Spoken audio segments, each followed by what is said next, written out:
नमस्कार। सत्यहिंदी.com में आपका स्वागत है। मैं हूं प्रमोद मलिक। वित्त मंत्री निर्मला सीतारमण ने जो बजट पेश किया है उसमें जो बातें उन्होंने कही हैं वो तो अपनी जगह हैं, लेकिन जो बातें उन्होंने नहीं कही वो भी कम महत्वपूर्ण नहीं है।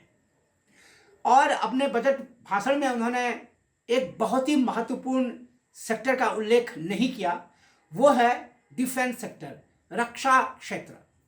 इसकी वजह मैं आपको बताता हूं।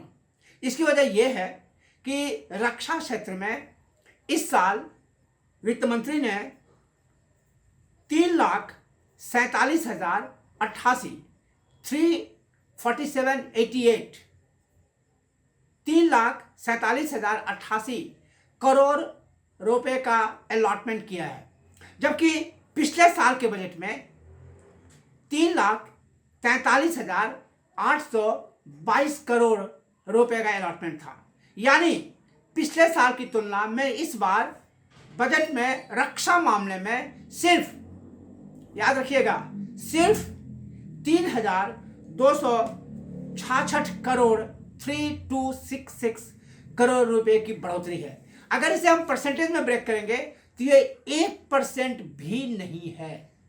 यानी रक्षा मंत्री निर्मला यानी वित्त मंत्री निर्मला सीतारमण ने बजट में रक्षा के लिए 1% की बढ़ोतरी भी नहीं की है।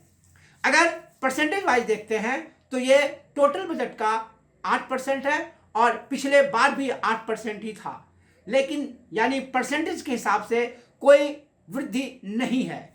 और अगर हम बिल्कुल ब्रेकअप करके रुपए की नजर से देखेंगे तो वृद्धि है, बहुत ही मामूली वृद्धि है, वो 1% की वृद्धि भी नहीं है। 3,43,822 करोड़ रुपए को बढ़ाकर 3,47,088 करोड़ रुपए किया गया है, यानी 3,266 करोड़ रुपए की बढ़ोतरी की गई है। 1% भी नहीं। ये मैं 1% बार बार इसलिए कह रहा हूं कि जिस समय वो बजट तैयार कर रही थी या जिस समय बजट पेश कर रही थी या अब जबकि मैं आपके सामने ये बातें कर रहा हूं, चीन से लगने वाली सीमा पर भारत के 40,000 जवान तैनात हैं। इसके पहले ये संख्या 50,000 जवानों की थी, लेकिन बीच में एक बार भारत और चीन में बातचीत हुई सैन्य स्तर पर और दोनों पक्षों ने, दोनों सेनाओं ने 10,000 सैनिकों को वापस लेने का फैसला किया। अभी भी 40,000 सैनिक चीन की सीमा पर लद्दाख में बिल्कुल लाइन ऑफ एक्चुअल कंट्रोल के बिल्कुल ऊपर खड़े हैं। कड़ाके की ठंड में जहां तापमान -20, -25 डिग्री यानी 0 से 25 डिग्री नीचे तक तापमान चली जाती है।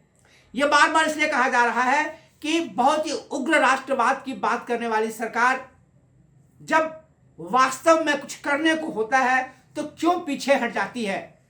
रक्षा बजट में 1% की भी बढ़ोतरी क्यों नहीं है। ये बात ऐसे समय हो रही है जबकि भारत को बहुत बड़े पैमाने पर नए साजो सामान खरीदने हैं, नए हथियार खरीदने हैं। भारत के एयरफोर्स को बिल्कुल नए सामानों की जरूरत है। भारत को नेवी की जरूरत है, जिसे हम नेवी में कहते हैं ब्लू वाटर नेवी। तो भारत में ब्लू वाटर नेवी के लिए बहुत बड़े पैमाने पर परियोजना चल रही है और जो स्थल सेना है उसको बहुत बड़े पैमाने पर साजो सामान की जरूरत है, जिसके लिए पैसा चाहिए और वो पैसा वित्त मंत्री की जेब में नहीं है, उन्होंने नहीं दिया है।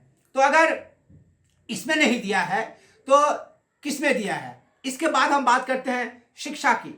शिक्षा के क्षेत्र में तो सच ये है कि पिछले बार जितना बजट था इस बार उससे कम बजट है। वो कैसे, उसका ब्रेकअप मैं आपको देता हूं। शिक्षा के क्षेत्र में पिछली बार 99,312 करोड़ रुपए का प्रावधान था और इस बार वो है 93,224 करोड़ रुपया, यानी लगभग 6,000 करोड़ रुपए की कटौती शिक्षा मद में की गई है। रक्षा मंत्री ने बार बार स्वास्थ्य बजट का हवाला दिया और कहा कि स्वास्थ्य बजट में इतना पैसा खर्च होगा, लेकिन मैं आपको ये बात बताऊं जो उन्होंने नहीं कहा वो ये कि जो बता रही है कि स्वास्थ्य बजट में इतना पैसा खर्च होगा वो 1 साल का नहीं है, वो आगे आने वाले 6 साल के लिए है। अगर हम 1 साल का ब्रेकअप करें तो हम ये पाते हैं कि इस बार जो उन्होंने प्रावधान रखा है स्वास्थ्य बजट में वो है 74,602 करोड़ रुपए। और इस बार जो पिछली बार जो खर्च हुआ टोटल कोरोना आने के बाद, कोरोना आने की वजह से जो खर्च हुआ वो था 82,445 करोड़ रुपए, 82,445। यानी जो सरकार दावा कर रही है उस सच से ये है कि अब इस साल मतलब जो 1 अप्रैल 2021 से जो साल शुरू होने वाला है, इस साल स्वास्थ्य पर पिछले साल की तुलना में कम खर्च होगा। यह भी सच है कि सरकार ने इसके अलावा 35,000 करोड़ रुपए की व्यवस्था की है कोरोना वैक्सीन के लिए, कोरोना के टीकाकरण के लिए। यानी यह कहा जा सकता है कि वित्त मंत्री ने यह मान लिया है, सरकार ने यह मान लिया है कि कोरोना कोई संकट नहीं है, बस टीकाकरण कर देने से, वैक्सीनेशन कर देने से सारी समस्याओं का समाधान हो जाएगा।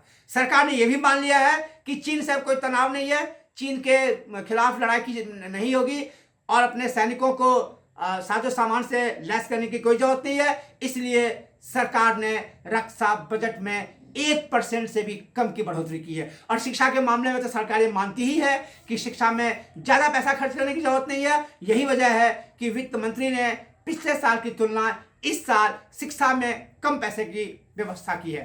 तो ये बात हो रही है उस सरकार की जो बहुत ही राष्ट्रवादी है, जो कि बहुत ही देश को लेकर चिंता करती है, जो अपने सैनिकों के साथ है, जो उनके लिए हर तरह के साजो सामान की तैयारी करती है, बस पैसे खर्च करना नहीं चाहती है। आप देख रहे हैं सत्यहिंदी.com। आप हमारे फेसबुक पेज को लाइक करें, फॉलो करें, हमारे ट्विटर अकाउंट को फॉलो करें, सब्सक्राइब करें हमारे यूट्यूब चैनल को, और हाँ, हमारे ऐप को भी डाउनलोड करें। इसके लिए आप इस वीडियो के डिस्क्रिप्शन पर जाएं और वहां लगे हुए लिंक को क्लिक करें। देखते रहें सत्यहिंदी.com।